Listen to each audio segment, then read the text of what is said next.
बातमी नाशिकमधून आहे। नाशिकमध्ये दीपक बडगुजरांची प्रभाग क्रमांक 25 मधून माघार पाहायला मिळालेली आहे। दीपक बडगुजर आता नाशिकच्या प्रभाग क्रमांक 29 मधून भाजपचे अधिकृत उमेदवार म्हणून लढणार आहेत। मात्र या प्रभागात प्रकाश पुरस्कार 29 खूप वेगवेगळ्या चर्चा सुरू आहेत। 2 एबी फॉर्म वाटले, एबी फॉर्म दिले गेले, नेमकी काय वस्तुस्थिती आपण पहिल्या एबी फॉर्म प्रक्रियेमध्ये वाटप प्रक्रियेमध्ये मी नव्हतो।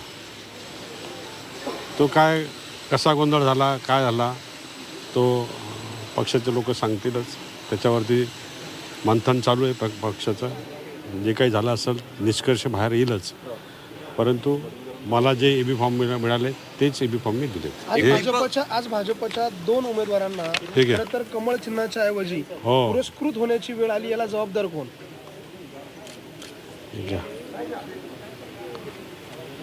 घेतलं प्रश्न हा आहे की भाजपच्या 2 पदाधिकाऱ्यांना 2 उमेदवारांना खरं तर अधिकृत पक्षाच्या चिन्हावर लढता येऊ शकत होतं, मात्र त्यांना पुरस्कृत व्हावं लागलं, याला जबाबदार कोण? पण कमळाच्या चिन्हावरती जे अधिकृत झालेले होते त्यांना माघार घ्यावी लागली, हा पण महत्त्वाचा मुद्दा आहे।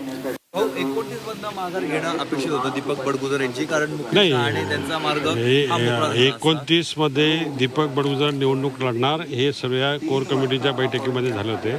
पण कुठल्या गटामध्ये निवडणूक लढणार हे त्या ठिकाणी दोघांनी एकत्र बसून निर्णय घ्यायचा होता की त्या ठिकाणी ज्या ऐन वेळेस त्या ठिकाणी पुरुष गटामध्ये भूषण राणेंना त्या ठिकाणी दिले गेलं एबी फॉर्म। त्यावेळेस दीपक बडगुजरांनी 29 मध्ये कोर कमिटीमध्ये फायनल झालेलं असताना त्याला 25 मध्ये परत त्यांना उमेदवारी द्यायला लावली। तिथे एक एबी फॉर्म भरा, इथे एक एबी फॉर्म भरा, 2 एबी फॉर्म भरायला लावल्यानंतर 25 मधनं त्याने आज माघार घेतली। 29 मध्ये जे ठरलेलं होतं त्याप्रमाणे 29 मध्ये उमेदवारी करण्याचा एक 10 वर्षापासून त्याचा 2017च्या निवडणुकीमध्ये सुद्धा तो 29 मध्ये निवडणूक लढवण्यासाठी अर्ज भरला होता। त्यावेळेस सुद्धा पक्षश्रेष्ठींनी सांगितलं, त्यावेळेस सुद्धा त्यांनी ते माघार घेतली होती आणि तेव्हापासून तो 29 मध्ये तयारी करत होता आणि 29चाच उमेदवार म्हणून त्याला आम्ही कोर कमिटीमध्ये ठरलेलं होतं 29 मध्ये निवडणूक लढणार होता तो। ते मुकेश साने सुद्धा निवडणूक लढण्यावरती ठाम आहे, ते अपक्ष म्हणून तो त्यांचा प्रश्न। त्या निश्चितपणाने मुकेश साने सुद्धा आमच्या कुटुंबातलाच आहे, तो काही प्रकार व्यक्ती नाही आहे, तो भाजपाचाच व्यक्ती आहे। परंतु ह्या 29 मध्ये दीपक बडगुजर मुकेश साने अशा पद्धतीने पॅनल होतं त्या ठिकाणी।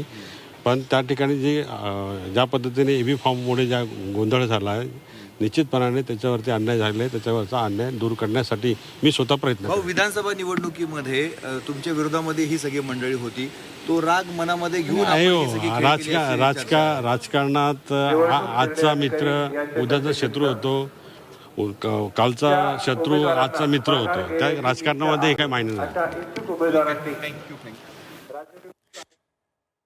सुधाकर बडगुजर यांच्या पत्नीनं निवडणुकीमधून माघार घेतलेली आहे। हर्षा बडगुजर यांनी माघार घेतल्याची एक महत्त्वाची अपडेट समोर आलेली आहे।